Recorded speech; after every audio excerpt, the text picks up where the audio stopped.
প্রিয় ছাত্রছাত্রীবৃন্দ, আমার চ্যানেলে তোমাদের সকলকে স্বাগত জানাই।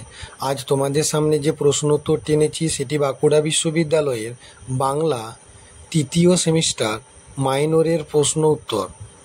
এই প্রশ্ন উত্তরটি প্রথম থেকে শেষ পর্যন্ত দেখার সাথে সাথে আমার চ্যানেলে নতুন হয়ে থাকলে চ্যানেলটিকে সাবস্ক্রাইব করে দিও, আর চ্যানেলটিকে একটু বেশি বেশি শেয়ার করে দিও, যাতে অন্যান্য ছেলেমেয়েরা এই প্রশ্ন উত্তরগুলো পেয়ে উপকৃত হতে পারে।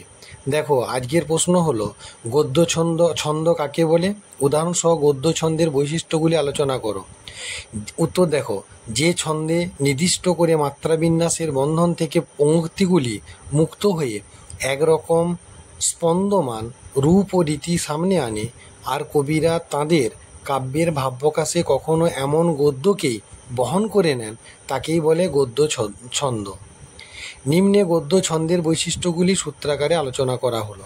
1 নম্বর, গদ্য কবিতার পর্ব তৈরি হয় ভাব জ্যোতি বা ছেদের মধ্য দিয়ে। পদ্যে পর্ব নির্মিত হয় ছন্দ জ্যোতি বা জ্যোতির দ্বারা, কিন্তু গদ্য কবিতায় কোনো হস্যজ্যোতির দ্বারা পর্ব নির্মিত হয় না। একমাত্র ভাব প্রকাশের প্রয়োজনে গদ্য কবিতার পর্ব নির্মিত হয়। যেমন, এখন নামলো সন্ধ্যা, সূর্যদেব কোন দেশে কোন, 7যুক্ত 4যুক্ত 6 দ। সমুদ্র পারে তোমার প্রভাত হলো, অন্ধকার এখানে কেঁপে উঠেছে রজনীগন্ধা। 2 নম্বর, তাই অমিত্রাক্ষর ছন্দের মতো গদ্য ছন্দের ভাবকেও ছন্দজ্যোতির বন্ধন থেকে মুক্ত করা হয়েছে, ফলে ভাব নির্বোধ ঝর্ণার মতো গড়িয়ে যেতে পেরেছে। 3 নম্বর, অসংকুচিত গদ্যরীতিতে গদ্যের কাব্যের অধিকারকে অনেক দূর বাড়িয়ে দেওয়া সম্ভব, এই আমার বিশ্বাস। 4 নম্বর, গদ্য কবিতা মিত্রাক্ষরহীন সাধারণ পদের মতো, এতে পর্বান্তিক ও পদান্তিক বা চরণান্তিক মিল থাকে না।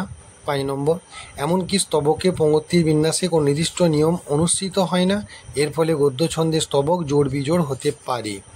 6 নম্বর, গদ্য ছন্দে ভাষা ব্যবহারের স্বাধীনতা রয়েছে, অর্থাৎ কথ্যরীতির বাক ভঙ্গিমাকে অনুসরণ করে গড়ে ওঠে। 7 নম্বর, গদ্য কবিতায় বিষয়বস্তু গ্রহণে কোনো বাঁধা ধরা নিয়ম নেই, এর ফলে কোনো তুচ্ছ ক্ষুদ্র বিষয়ও গদ্য কবিতায় স্থান পায়। 8 নম্বর, গদ্য কবিতার প্রধান লক্ষণ এর বিষমপর্ব সন্নিবেশ। সাধারণ ছন্দে কোনো পর্বসম্মতি মুক্তকে থাকে, পর্বসঙ্গতি, আর গদ্য কবিতায় থাকে পর্ব বৈচিত্র্য, এর ফলে একই চরণে জোড় বিজোড় পর্ব থাকতে পারে। 9 নম্বর, গদ্য কবিতার মধ্যে আছে একটি অস্পষ্ট ধ্বনিঝঙ্কার, রবীন্দ্রনাথ একেই বলেছেন গদ্য পদ্যের রং ধরানো। 10 নম্বর, গদ্য ছন্দের লয় ধীর বা মন্থর।